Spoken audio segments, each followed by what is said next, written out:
avait mobilisé une cinquantaine d'adhérents de cette commission-là pour travailler sur la filière bois. Et le Pays de Dinan travaillait aussi ou avait travaillé sur ce statut juridique qui était la SIC en couveuse d'activité et donc avait des compétences pour se dire c'est un statut intéressant pour développer les territoires. Et donc assez rapidement on est parti sur le choix de ce statut juridique pour mettre en place, développer la filière bois-énergie sur le territoire du Pays de Dinan à l'origine. Donc on a créé cette coopérative en 2008, officiellement, avec une cinquantaine d'associés fondateurs qui pour la plupart sont toujours présents dans la coopérative aujourd'hui. Et puis l'idée au départ, c'était vraiment de travailler essentiellement sur la partie on valorise le bois bocager chez les agriculteurs pour le transformer en copeaux et pour le mettre dans des chaufferies localement, des chaufferies à bois déchiqueté. Et puis se dire de faire une coopérative, c'est pas simple, c'est une société coopérative d'intérêt collectif, donc c'est un peu un statut complexe. On s'est dit c'est quand même dommage de se cantonner qu'à cette filière-là, qu'à cette activité-là. Et donc au fur et à mesure que la coopérative a grandi, elle s'est renforcée avec une équipe de salariés qui est derrière moi, et elle s'est complétée avec des activités. Et aujourd'hui, dans notre coopérative, on s'occupe de tout ce qui touche à l'arbre. Donc avec une grosse partie de l'activité qui est sur la partie replantation du bocage. On est rendu depuis une dizaine d'années à 800 000 arbres replantés sur les territoires du Pays de Saint-Malo, la Côte d'Émeraude et Dinan Agglomération et Lamballe. Donc 800 000 arbres replantés en une dizaine d'années. La partie valorisation qui concerne aussi bien la vente de bois-bûches, 1600 clients bois de chauffage aujourd'hui. Donc tout l'essentiel est géré ici avec Gérald et Julien. Sur la plateforme, 1600 clients bois-bûches, une quinzaine de chaudières bois déchiquetés, de la livraison de granulés qui s'étoffe aussi auprès des particuliers de plus en plus, des prestations aussi autour de l'élagage. Donc ça c'était quelque chose qu'on n'a pas fait au départ et on a eu la chance d'avoir des belles rencontres. Donc il y a Pierre, il y a Gonéry, il y a le deuxième Pierre qui nous a rejoints et qui ont ces talents-là d'être aussi bons techniquement, d'être des élagueurs grimpeurs, des bûcherons aussi quand il faut l'être, et d'être capable aussi d'apporter une expertise sur les arbres. Ils ont des diplômes sur le soin de l'arbre et ils sont capables d'aller expertiser les arbres pour apporter du soin à vos arbres et à vos patrimoines arborés. Et je le dis parce que quand on s'attache à l'arbre, quand vous voyez, bon là il y a le camion qui bloque la vue sur les plateformes, mais quand on produit du bois, il faut bien le produire dans des conditions exemplaires. Donc il faut d'abord en replanter et il faut bien le gérer. Et ces compétences, on les a à travers nos salariés, à travers nos sociétaires. On a développé aussi tout ce qui touche à l'animation autour des énergies renouvelables. Camille, Émilie et d'autres, en partenariat avec d'autres sociétaires bien évidemment, c'est aller toucher les écoliers, les lycéens, les étudiants, les agriculteurs, les politiques. Aller leur dire qu'aujourd'hui il y a des énergies renouvelables et notamment la filière bois qu'on inscrit de façon globale sur ce territoire et qui a toute sa place dans le contexte énergétique et écologique actuel. En termes de diversification, on a réalisé des plans de gestion du bocage, on fait du ramonage, on s'occupe vraiment de manière globale sur tout ce qui touche à nos activités. Et ça nous permet aujourd'hui d'arriver à une coopérative qui représente une centaine d'associés sur les territoires de Dinan, Saint-Malo, la Côte d'Émeraude, une centaine d'associés engagés sur la filière bois, qui sont répartis en 4 catégories.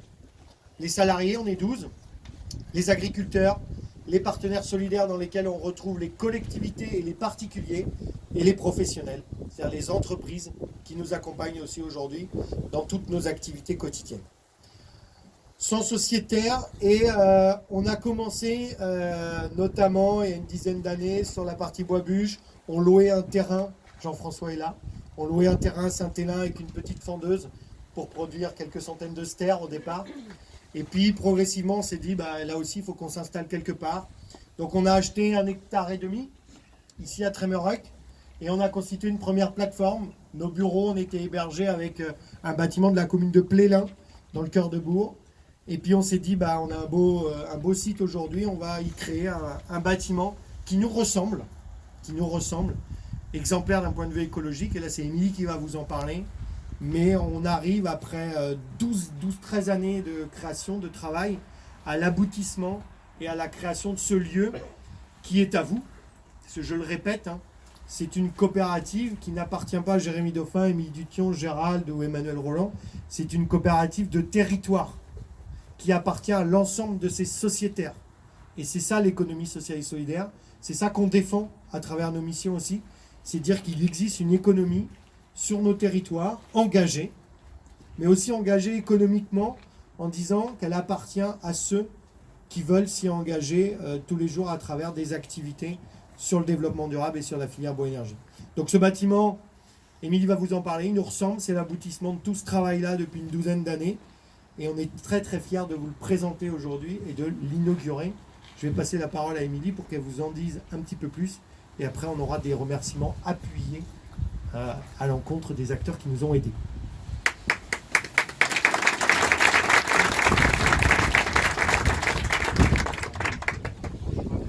Donc, Émilie Dution, co-gérante de la SIC Énergie Renouvelable depuis 2010.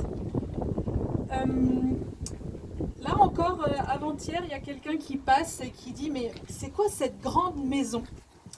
Et en fait, voilà, ce bâtiment de la SIC Énergie Renouvelable sur ce terrain, c'est la maison de la SIC parce que nous étions depuis 2008 tous dispersés en équipe salariée et ça se veut être voilà, la maison de l'équipe, la maison des sociétaires. Donc en 2014, comme vous disiez Jérémy, on a construit en dur derrière pour passer d'un terrain vague à une plateforme aboutie. Et puis on a pris le temps de le penser, ce bâtiment, parce que vous voyez, on est en 2020, on a pris 3, 4, 5 ans pour que le sociétariat valide ce projet, soit d'accord avec ce projet, avec aussi la valeur économique de ce projet. Et puis nous l'avons construit et autoconstruit. On a pris le temps que le bois, par exemple, le bois qui est sur ce bâtiment, n'ait pas fait plus de 20 à 30 km entre là où on l'a pris, notamment pour tout ce qui est ossature bois, et sa venue ici. Donc le bois de la charpente vient de Saint-Carnet, par exemple. Tout le bardage en châtaignier vient de Plouer. On a souhaité aussi que ce bâtiment soit fait en paille parce qu'on a des sociétaires agriculteurs propriétaires de la ressource et on a travaillé avec eux sur 1000 bottes de paille fait à Plélan-le-Petit et qu'on a mis en œuvre l'année dernière. Et on l'a mis en œuvre tous ensemble, l'équipe salariée et les sociétaires. Et c'est pour ça que je reprends le nom Grande Maison. Alors c'est peut-être un petit peu utopique, mais c'est vraiment l'idée de ce bâtiment, faire un bâtiment à l'image de ce qu'on a créé en termes de gouvernance, tous ensemble, entreprises, collectivités, salariés, agriculteurs, tous ensemble. Donc c'est cette maison collective pour un aboutissement. Ce bâtiment, il a été mis en œuvre particulièrement par un de nos sociétaires très engagés, qui est parti où? Tu es là. Je vais passer la parole à Jean-François Rimasson, parce que si on est là, c'est grâce à Jean-François, parce que nous, la tête et le nez dans le guidon de nos activités SIC, on n'aurait pas eu ce temps et pris le temps de construire le bâtiment tel qu'il est. Et Jean-François a pris les choses en main. Donc je te laisse la parole sur ce bâtiment.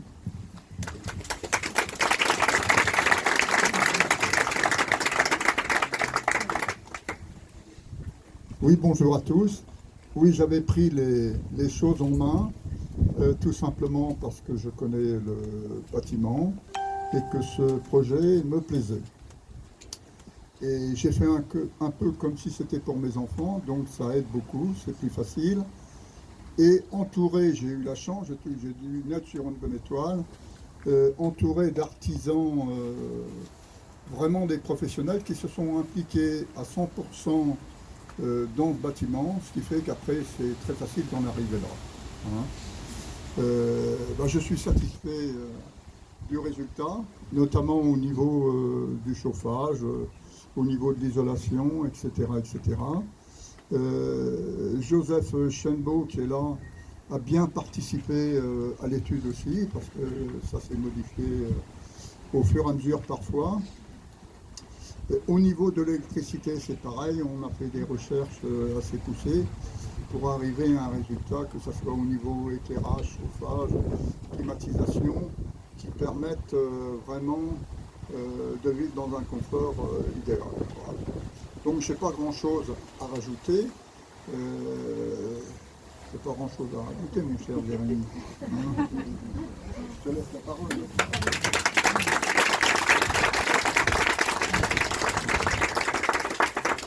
Tiens, Jean-François, il fait son timide.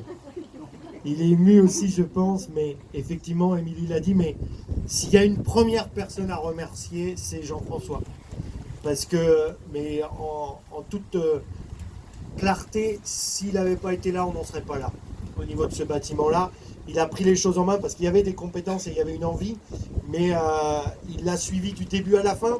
Et ça n'a pas été tous les jours facile non plus parce que c'est un bâtiment en paille, en bois local. On a poussé sur le chauffage, on a poussé sur l'éclairage, on a poussé sur l'électricité, on a poussé sur l'aménagement, on a poussé sur tous les corps de métier possibles et imaginables pour essayer d'être le plus exemplaire possible et d'avoir un bâtiment vitrine d'un point de vue biomatériaux.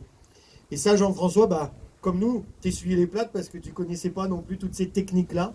Et c'est vrai qu'il faut dire qu'on a été bien entouré, bien accompagné, mais si tu n'avais pas été là pour suivre tout ça, on n'en serait pas là. Ça, c'est clair. Qu'est-ce qu'on peut rajouter sur ce bâtiment? Rien de spécial. Si oui, il y a un document, le bâtiment de la SIC Énergie Renouvelable qui a été fait par Émilie Camille, je pense, qui est à disposition et qui est où? Il est sur les tables. Il est sur les tables et tout. Donc, s'il y a des gens qui sont intéressés pour en savoir plus, il y a le document. Et après, Émilie organise très souvent des formations pour les scolaires et tout ça, où il y a la visite de ce bâtiment. Donc évidemment, vous êtes tous les bienvenus en dehors d'aujourd'hui pour venir visiter le bâtiment et en savoir un petit peu plus. Alors au-delà de tout ça, je voudrais évidemment remercier tous ceux qui de près ou de loin ont participé à la réflexion et à ce projet. Christian, devant moi, qui était peut-être un des tout premiers à faire le dessin, les premiers plans de ce dessin. Voilà. Donc Christian qui est là aujourd'hui, qui est adjoint au maire de Languédia. Je ne sais pas où il est ce maire-là, mais en tout cas, merci Christian pour les premiers plans. Et puis après, ça s'est enchaîné. On a eu d'autres architectes, je crois qu'ils sont là, je les ai vus tout à l'heure aussi. Voilà, qui ont pris le relais, qui nous ont fait un super projet final. On a eu tous les artisans qui nous ont accompagnés.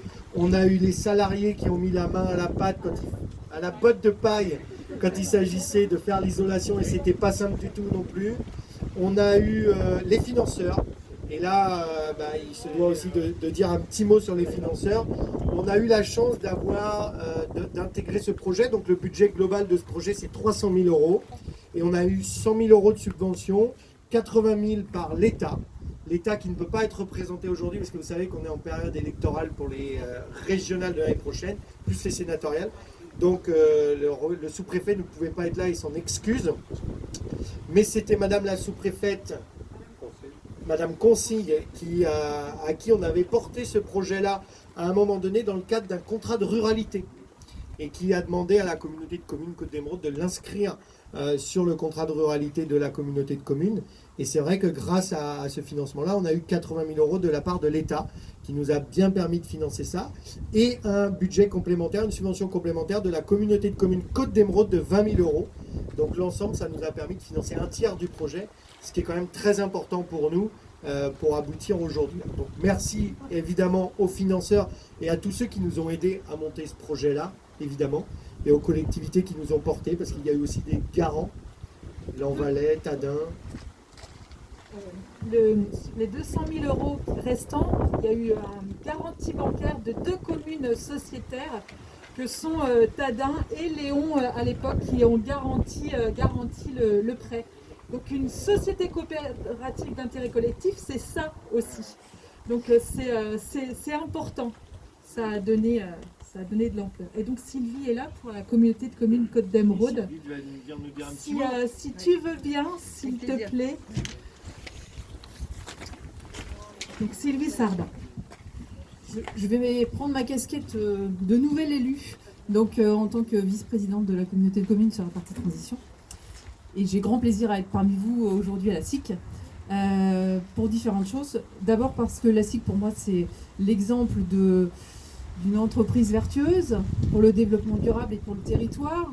Je vais parvenir sur ce qu'a dit Jérémy, sur le côté énergie renouvelable, sur l'impact que ça a sur nos territoires en termes de stockage de CO2, en termes d'entretien de nos arbres, de nos haies, avec l'impact sur l'environnement, la biodiversité, en fait tous ces éléments positifs.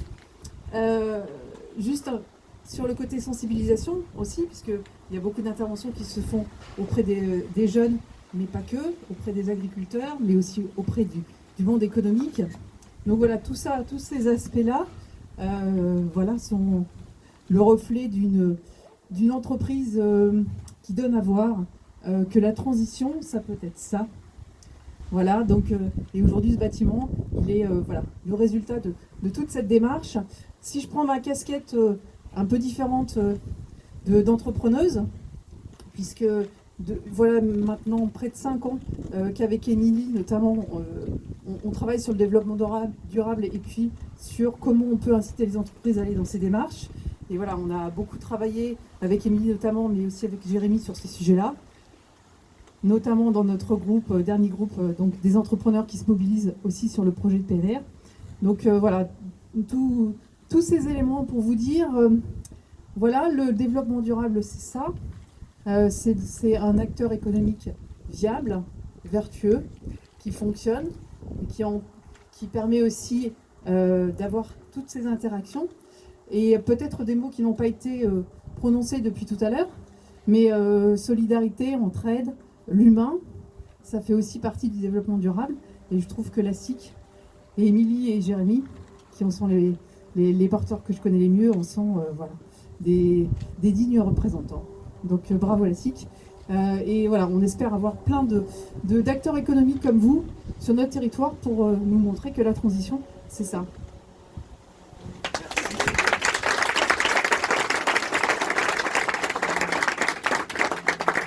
Cadeau pour Jean-François. J'ai rien préparé. T'as rien préparé? C'est pas grave. C'est pas grave. Je devais le faire ce matin, j'ai oublié. On a concocté un cadeau pour Jean-François Rimasson. On ne pouvait pas passer à côté d'un cadeau. Et donc, on t'a pris un petit déplacement pour 4 personnes. Et puis, tu vas pas aller trop loin parce que je sais qu'il ne faut pas que tu ailles trop loin, mais on se disait sur une île. Donc, on a pensé à l'île de Bas. Tu emmènes tes 3 trésors. Et puis, on t'a concocté aussi un petit moment de pêche, rien que pour toi, pour faire de la pêche au gros. Voilà. Et ça sera pour toi et pour ceux qui t'entourent, parce que voilà, ça a été très important de penser à ça pour toi. Voilà.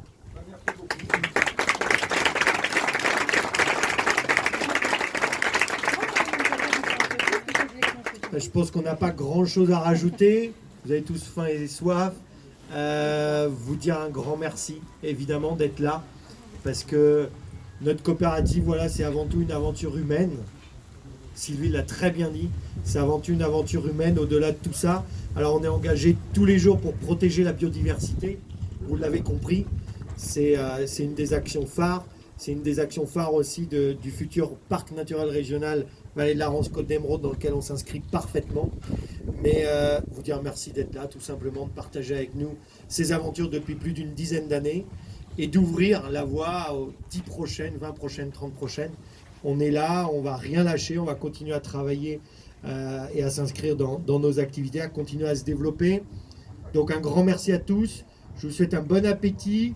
Vous dire aussi qu'après manger, on va aller visiter la ferme de Thomas, qui est là. Thomas Troisdenier, il est en agriculture bio à Plumaudan. Il a une unité de méthanisation et c'est intéressant parce qu'on entend un peu tout et n'importe quoi sur la méta en ce moment. Et là, il y a un projet qui est assez exemplaire à partir d'une ferme bio et sur lequel il y a un séchoir à la fin de l'unité de méthanisation sur lequel nous, on va sécher notre bois, plaquettes et bois-bûches. Et on va investir très probablement d'ici la fin d'année dans un nouveau combiné fendeur bois-bûche chez Thomas pour affiner notre production de bois de chauffage localement et de qualité, puisqu'on aura du bois sec une partie de l'hiver où là c'est compliqué pour nous d'être autonome à ce point de vue là et où on achète un peu de bois du centre de la France. Donc on continue sur du projet concret qu'on ira vous présenter cet après-midi pour ceux qui pourront être avec nous, dans le covoiturage peut-être. Est-ce que quelqu'un a quelque chose à rajouter ou a envie de rajouter? Tout le monde a très faim, très soif, très froid. Bravo à tous, bravo à vous, parce que je vous dis, c'est vous aussi les sociétaires de cet outil-là. Donc on peut se congratuler réciproquement.